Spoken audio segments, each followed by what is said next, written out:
Hey guys, how you doing? I'm Eliana, welcome to English with Eli.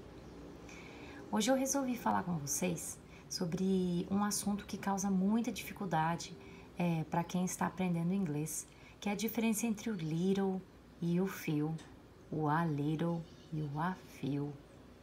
O que esse azinho muda e qual que é a diferença entre todos eles? Vamos começar pelo little. O little, se a gente lê aqui o que está escrito em inglês, eu estou aqui nesse site aqui que vocês podem ver, tá? Que eu achei umas coisas interessantes, a explicação interessante. O little significa uma quantia pequena, tá? Não muito frequente. Tem um exemplo para nos ajudar. We had little snow last winter. Nós tivemos pouca neve no inverno passado. Então, little snow, pouca neve, não muita, uma quantia pequena.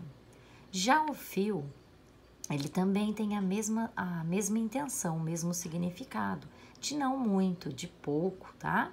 She has few relatives. Ela tem poucos parentes. Mas nesse caso aqui, qual que é a diferença entre os dois? Tem alguma? Eu posso usar em qualquer situação? Não. O little, eu vou usar com coisas que eu não conto, com substantivos incontáveis. Por exemplo, a neve, little snow, poderia ser a água, outro líquido, coisas que eu não consigo contar, tá? Por exemplo, farinha, né? Então, eu uso little para falar pouco. Já o few são substantivos contáveis, palavras que eu consigo contar, como os parentes, poderia ser amigos, irmãos, irmãs.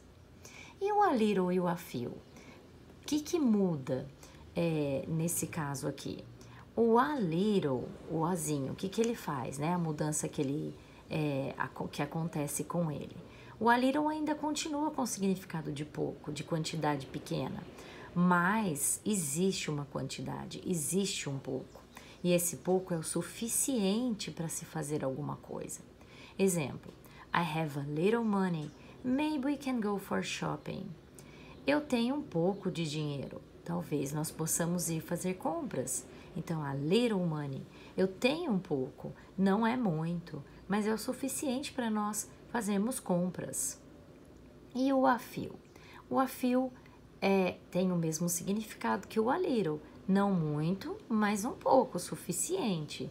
Example, there are a few chocolates left. We can make a chocolate muffin. Então, restaram alguns chocolates. Nós podemos fazer um muffin de chocolate, um bolinho de chocolate. Então, são poucos, mas tem alguns, né? Dá para nós, de repente, nós 2, nós 3, nós 4, tá? Não dá para comer muito, mas dá para comer um pouco. Então, o a little e o a few, ele vai ter um sentido positivo, de o suficiente, não muito, mas o suficiente para conseguirmos fazer o que for preciso, tá? Essa é a diferença entre os 4. Eu espero que tenha sido útil essa dica para quando você for conversar, quando você for usar, quando você for fazer um teste, uma prova. Thank you very much and goodbye.